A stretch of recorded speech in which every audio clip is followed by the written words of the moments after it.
There's a lot happening at the Charleston International Airport. Today, I talk one-on-one with the CEO of the Charleston County Aviation Authority, Elliott Summey, for this edition of Quintin's Close-Ups. And if you haven't already, subscribe to my YouTube channel and like Quintin's Close-Ups on Facebook.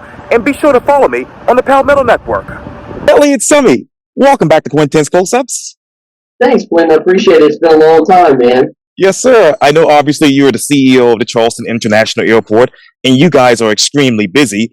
So look at you just bluntly. What's new, what's now at the Charleston International Airport? We are very busy. We've got a lot of new stuff going on, a lot of new routes that we're very proud of. Also some initiatives we've been doing to help advance the passenger experience here. It's always important to grow. But it's really important to maintain what makes you great. And the passenger experience here, the limited time it takes to get through security, to get the bags checked in, and to get behind the security has always been one of our really calling cards. And we've been doing things to make sure that we continue to not only maintain that, but enhance it. One of those initiatives has been our curbside bag check-in. That's been something new for us, which we're really proud of. But we've grown in a major way. We've got more people flying through here than we've ever had in the history of any airport in South Carolina, not just Charleston. So, it's been a fun summer, busy summer, spring and summer, and we're just going to keep the momentum going. Now, Mr. Summey, how many flights are you guys coming? Well, are you guys going to take on in the next couple of months? So we're seeing another 5%, 9%, somewhere between there increase. Certainly, the the JetBlue American partnership has fallen apart, which will affect us a little bit. I mean, that'll kind of take away a couple flights, I think, because a lot of those airports that they fly into are spot restricted, which we're not. We don't operate that way, but larger, LaGuardia, DCAs, places like that are slot restricted. So that'll affect how they're doing that. But we're continuing to grow. I mean, last year we did 5.3 million passengers here in the aviation authority. I think it's reasonable to say that we could get 5.8, then maybe even close to 6 million passengers this year. Would be absolutely incredible. Wow. And so, Mr. Summey, how many commercial passengers versus total passengers that you all have received? Passenger-wise, so last year commercial passengers was 5.3 million, which was a record year for any airport in South Carolina's history. Again, and we anticipate we could hit that 5.8, 5.9 million, maybe even 6 million if we're lucky. But we're a 5% growth is easily attainable for us this year, and I think it's a good number for us because we're still able to maintain that great passenger number as well. So, what more tweaks do you all have to make in order to get to that 6 million? So we really continuing to push the air service development. When we started this journey, it's been 3 years. In July, this is my third year, 3-year anniversary here with the authority. It was COVID, it was a mess. But we flew, to 22 non-stop destinations. Today we fly to 67, which is incredible for a lot of reasons. We had 8 airlines that called on us. Now we have 13. It's funny enough, other than Las Vegas, we have more low-cost carriers calling on Charleston than any other airport in the country. And it's funny how people ask me, why is that important? Well, having those multitude of non-stop destinations makes air travel so much easier for not only the business person, but for the traveling public, our own folks. For years and years and years, Charleston has been this place where people want to come. And, certainly when the air service development game started here about 15 years ago with Southwest and then with JetBlue, it was about making it easy for people to get here. Well, we've tried to take that initiative. I think we've done a good job of doing it. Our predecessors did a pretty good job of doing that. So what we've done with our team is we said, you know what? How do we make life easier for the folks who live in the low country to travel other places? And getting those nonstop destinations is key to that. Whether you're, the Berkeley County Sheriff's deputy that I bumped into in the spring with his wife, who's a teacher, and I had two kids, they looked like they were probably 64, who were flying nonstop to Orlando Disney World to take their kids for the first time for less than it was going to cost them to drive and gas around it. That to me tells me, hey, we're doing our job. When we create, think about the airline industry and flying since really its inception with the TWA and Pan Am days, where it was this, only the wealthy flew.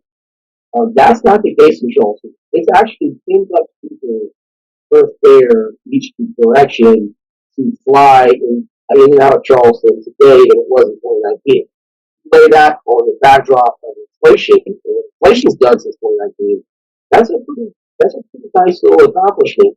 And going nonstop, not having to go to Atlanta or Charlotte, missing a connection, losing a bag in the connection, that goes away. So that makes it easier.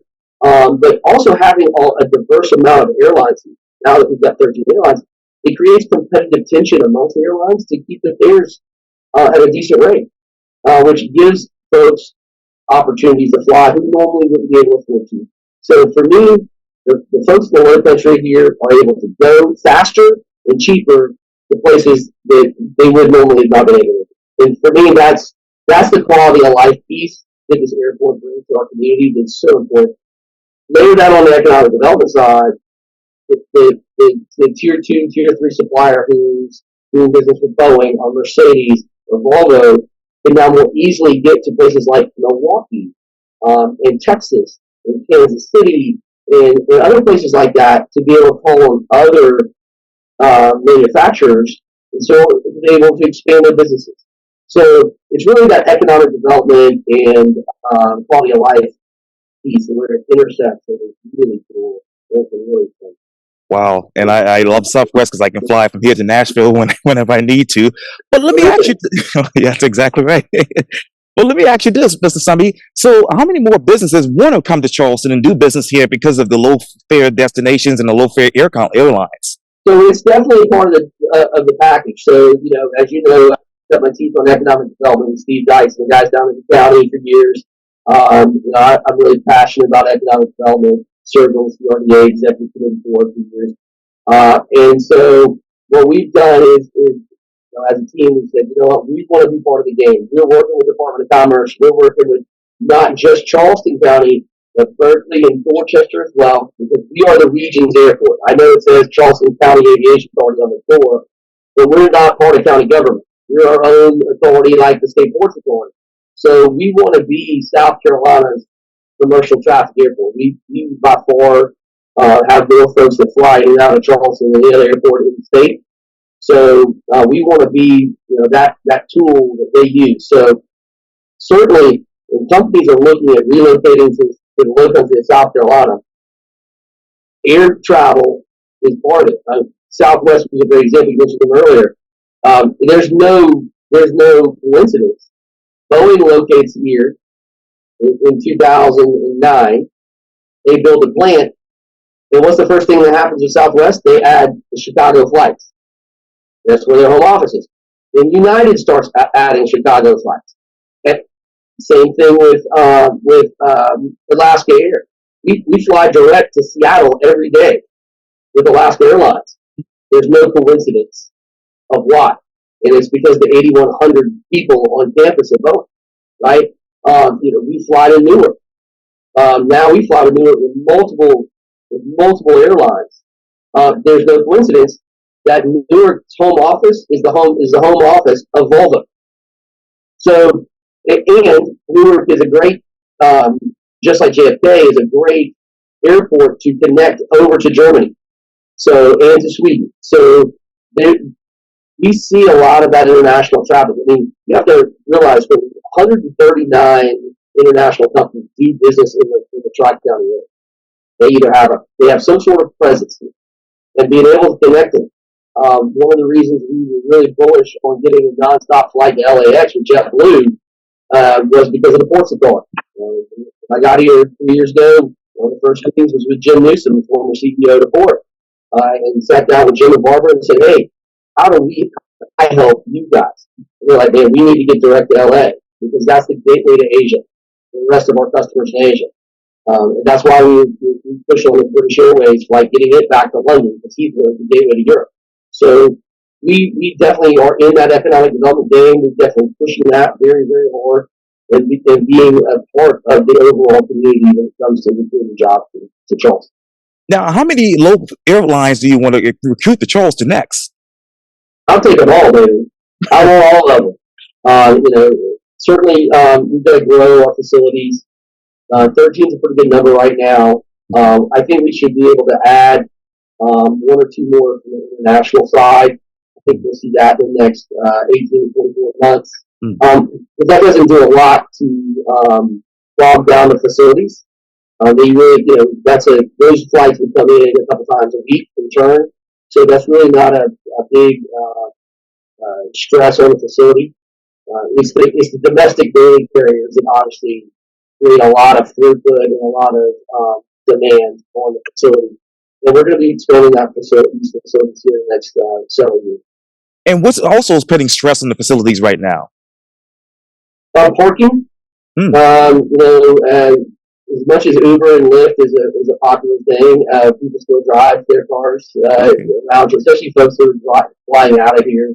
We have people who drive from Columbia to fly out of Charleston. We have people in Myrtle Beach. I mean, if you look at our catchment area, the zip code where people are flying, I mean, it's normal for Orangeburg, Clarendon County, Lexington, Richland, Lee, Georgetown, Florence, you name it. They drive here. So if you live in Columbia, you drive to Charleston or to Charlotte, for a lot of your airfare. You're only an hour and a half away. So that creates a parking thing for us. We've got 6,400 parking spots here on campus today. It's not unusual. Thanksgiving this year, we're going to create some more capacity. We're going to create about 600 parking spots between now and Thanksgiving, because we think we'll hit that 6,400 number Thanksgiving of this year.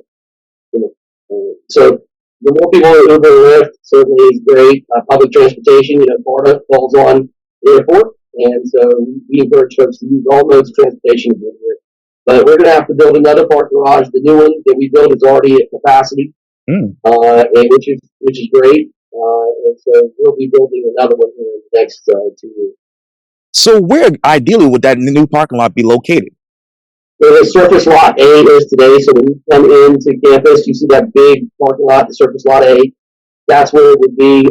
It'll be a 5,900 car parking garage. It'll be the largest parking garage in South Carolina, with a ton of technology. If you're familiar with the one we just finished, those guys did a great job designing the technology piece in there. So as you're going up, you know which levels have open spaces, how many open spaces they have, and when you go down the aisles, they have green and red lights. You know which aisle, if it's green, it has an empty space. When you turn down there, every space has a light.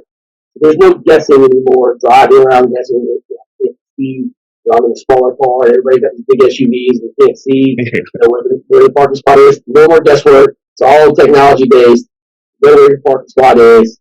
But this new one will be the same way, plus tons of great technology. And we'll make one thing I love about the design of the new garage is it's very tall ceilings. It's very light. It's not dank and dreary.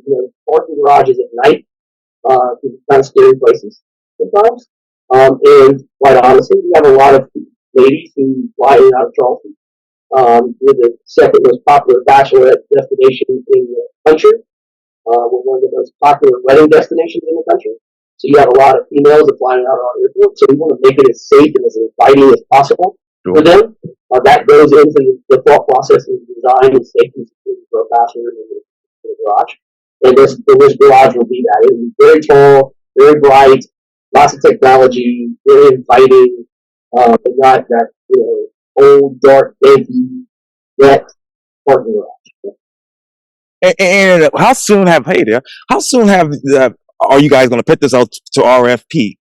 We're in design now, so we have awarded the design now. We'll go full design on it, and then so I'm hoping sometime this time next year we'll be on the street for RFP for construction service. Wow. And let me talk to you about obviously economic development. As you know, a proposed new access road is coming to the airport, according to the Post and Courier in Charleston today. State officials have approved funding for a proposed new access road to the airport, a project set to cost $144 million with goals to improve the flow of traffic and reduce congestion in the area. The proposed 5-lane roadway's anticipated route extends along a power line off of Montague Avenue and leads the current loop road at the airport. And I know that the access road is expected to replace the current entryway at International Boulevard after construction is finalized. So let me ask you, who will be responsible for providing the money once construction nears? So it's a joint project between Charleston County through the House of Sales Tax and through the state at the DOT and Senator Graham's office. Senator Graham was able to get an earmark for the road as well. So it's federal, state, and local money, which is always awesome to see those three groups working together to really take advantage of the leverage of those local tax dollars. If you'll remember back in 2014, 2015, when the second Boeing expansion happened, they bought all that land from the Aviation Authority. They bought International Boulevard, as it says today, from South Aviation to our terminal. And the deal that was cut then with the Department of Commerce was that International Boulevard would not go away until the state built a new road, DOT built a new road county to connect the airport. That does two things. One, it helps economic development with Boeing, no doubt about it. It creates the ability for them to go across International Boulevard, the lanes they already own for Chester Road. So obviously the ability to expand more lines for the 787 or any other airline program for that matter. But it also does a lot for us in the aviation field. Sometimes driving into here is a problem. The FAA no longer maintains International Boulevard from a maintenance standpoint because there's so much cut-through traffic from the Ship Parkway. If you're driving down Dorchester Road, you want to get to 526, you show on the show, you get on International. Well, that's created a real traffic problem. So if there's a wreck on Dorchester Road or a wreck on 526, it makes it really difficult for people to get to the airport to make their flight. What this will do is create its own dedicated road, limited access, divided median road that will connect I-526 and Montague Avenue directly to the airport. So that will take all of that congestion off of there and just aviation-driven traffic, which is a big deal for the authority, but also a big deal for the government. Yes, sir. And you talked about obviously federal, state, and national, well, federal, state, local funding. Are you all getting any contributions from Boeing? They paid fair market value for the real estate to the authority back then, and so yeah, we got compensated for the land and for the land under. Yes, sir. And by eliminating International Boulevard from 526 to the airport, does it give them, Boeing, uninterrupted access to the land that they own on the other side of International Boulevard from their current location? Yes, it does. Yeah. So, so part of it is, if you think about it, they're a big Department of Defense contractor. So if they one day becomes a replacement for the 17s or some of the DoD type manufacturing they want to do, they certainly would be able to have commercial or civilian traffic in and around that facility. So removing International Boulevard would help them not only chase their own programs, but the Department of Defense programs. Now, in this plan, does Michaud Parkway go away as well? Part of it, not completely. There'll still be a connection to Michaud Parkway that will connect you as well. And I think also I think the other thing that's good is by reducing that traffic in the show, it's going to breathe life back into that Montague intersection of Montague and Dorchester.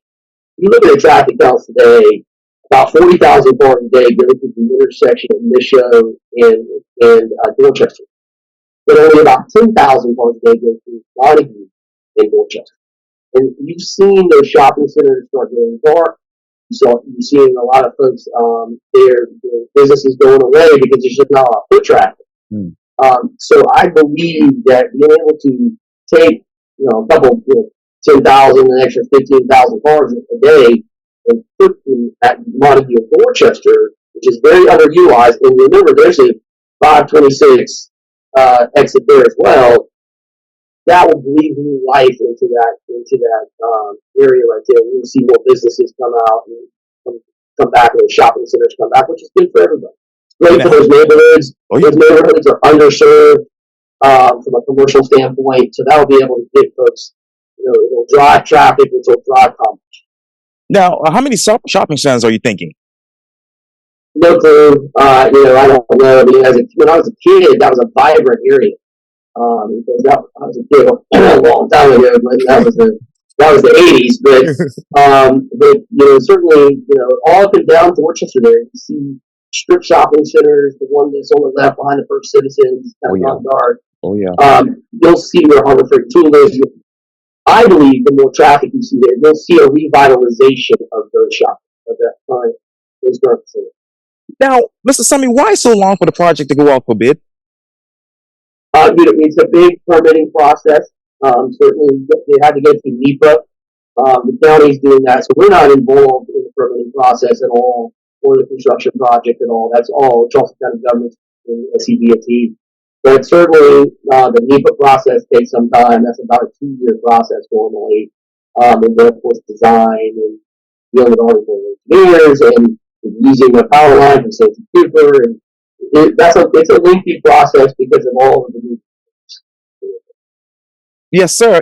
And to be honest, Mr. Summey, isn't this access to the airport fine for the next decade or so?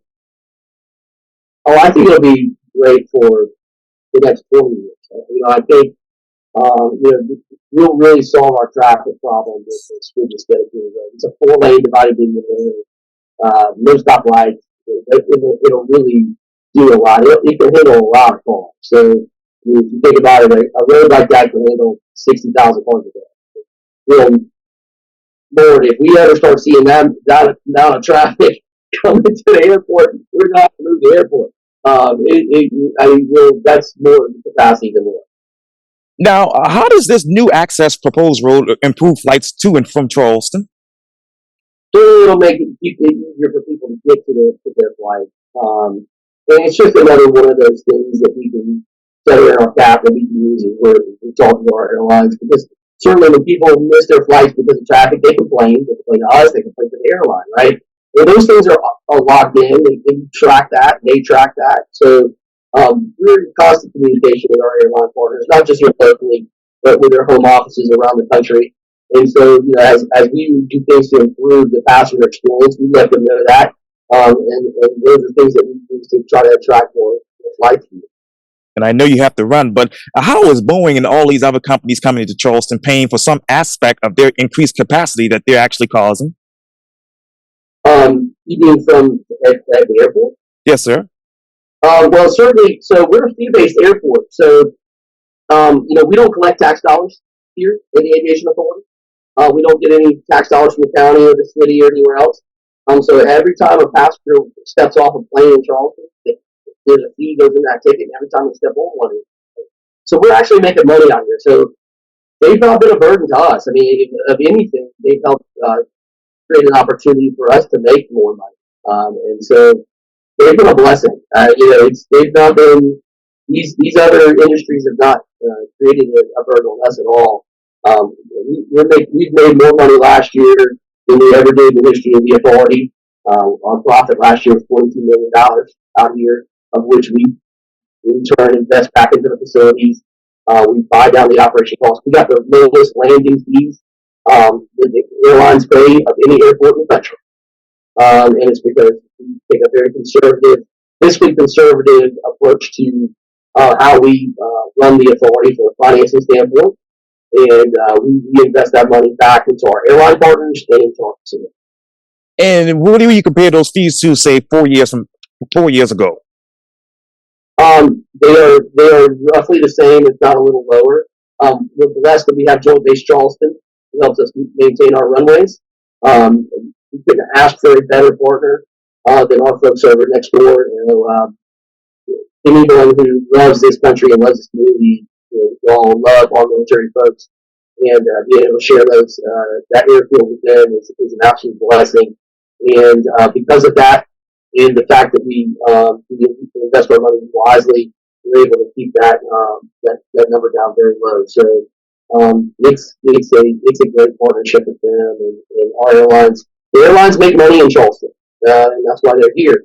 And so we do a very good job of investing with our airlines, and we see them as partners, not just as partners. And I know you said Boeing helps you all make money. So how much money did they help you make last year?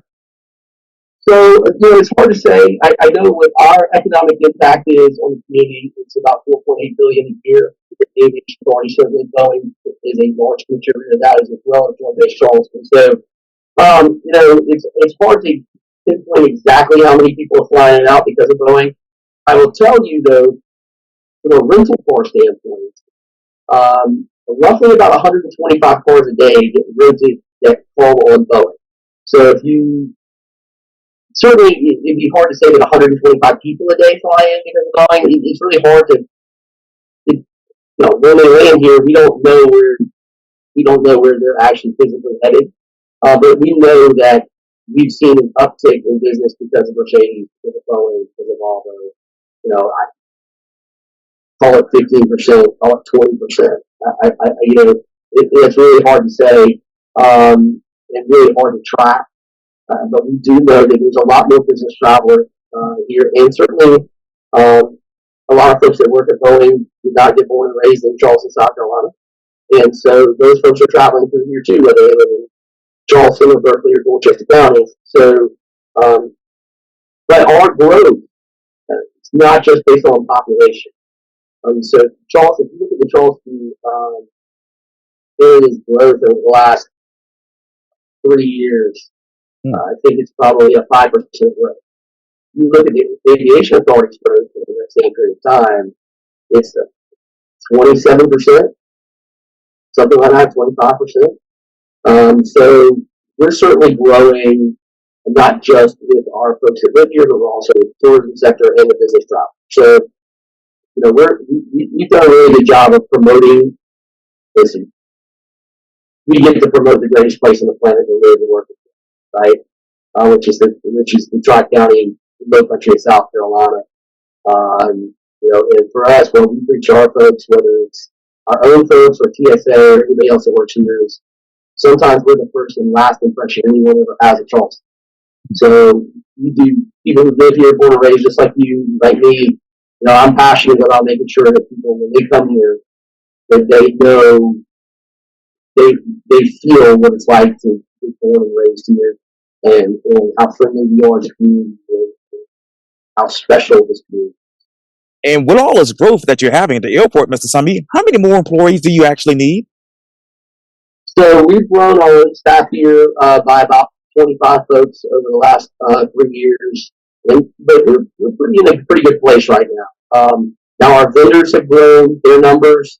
When I got here 3 years ago, we had about 1,100 people on campus. Today, that's about 1,500. Wow. So we've seen that grow, and we've taken on some other initiatives ourselves, like valet parking, and those sort of things that we've taken on ourselves to do. So we've obviously grown our folks with that as well. But we make great money with valet, and it's another great amenity that people use daily. It's amazing to me how many people actually valet park their cars. Yeah. And where's that number as far as growth? With the valet? Yes, sir. Well, it's been exponential. I think before COVID, I can tell you from a revenue standpoint, before COVID, the Aviation Authority was doing about $35,000 a month in valet. Today, that number is 150. Wow. Wow. Elliott Summey with the Charleston County Aviation Authority and the Charleston International Airport. Thank you for your time here on Quintin's Close-Ups. Thank you for everything you do. But I'm a big fan of yours, as you well know, and personally and professionally, I think you're a great guy. And what you do with your close-ups is a great, great program for our whole community to keep people informed. And I know you do it because of how much you love the Low Country and you love Charleston. So you're a special guy, and I appreciate everything you do. Well, you're welcome. Thank you so much. Love this community. We love you, buddy. Thank you. Thank you.